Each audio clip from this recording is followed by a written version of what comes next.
Born in Rochester, New York, April 17, 1918. Grace Kennedy was a patriot, a World War II veteran of the Women's Army Corps. Well, I had a brother that was in the Air Force, and he was having such a good time telling me all the good times all over the United States, and he's getting ready to go overseas. He said, "Boy, sis, you don't know what you're missing." So he asked me to meet him when I was saying that I joined the service then.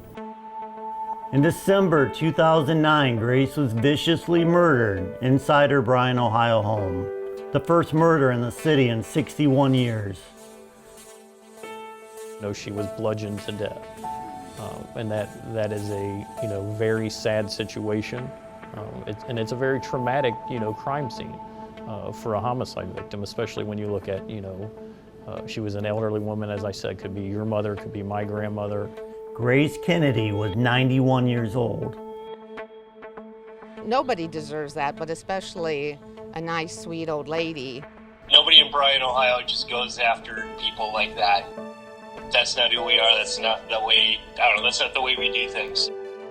Who knows why it happened?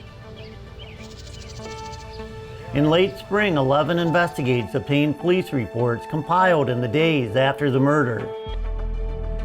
A friend called police after Grace did not get her mail, something she always quickly did.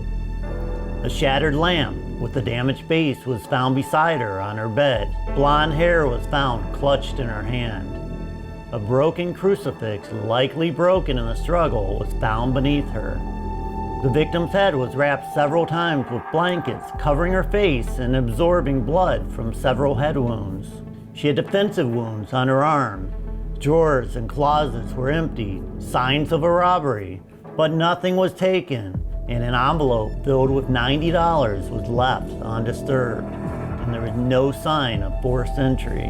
That's what happened. In 2011, Grace's son Bob and his wife Kathy talked to WTOL. I don't have any answers, and I'd really like to have some answers. In the police report provided to 11 investigators, a list of 20 suspects was included.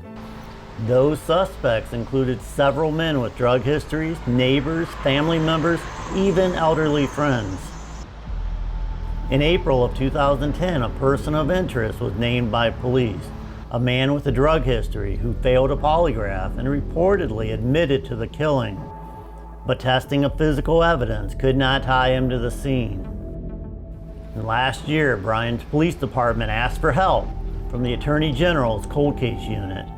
Begun in September of 2020, that unit has brought 25 to 30 cases to conclusion.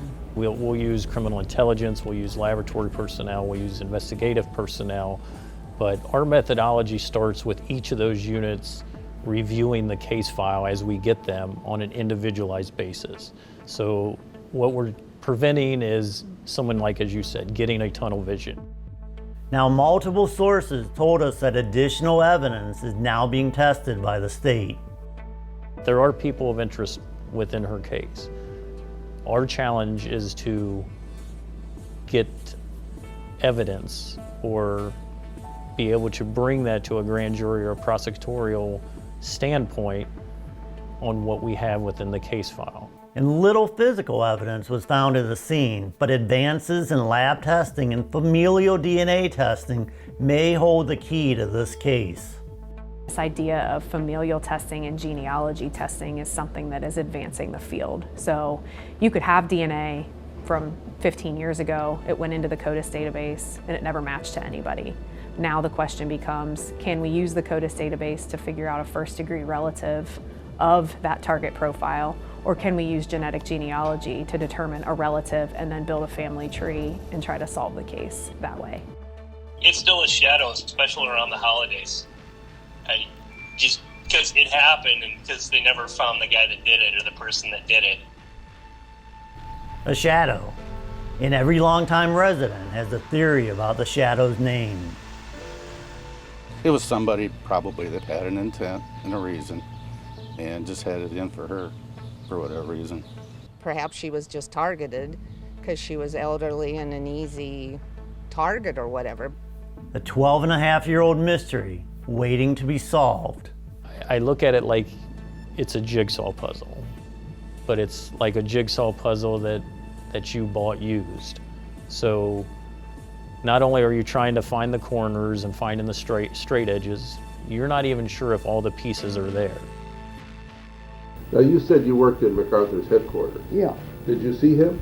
once. This gal and I were waiting to go upstairs in the elevator, and along comes a valet, and he said, you'll have to leave the elevator, MacArthur wants to go upstairs.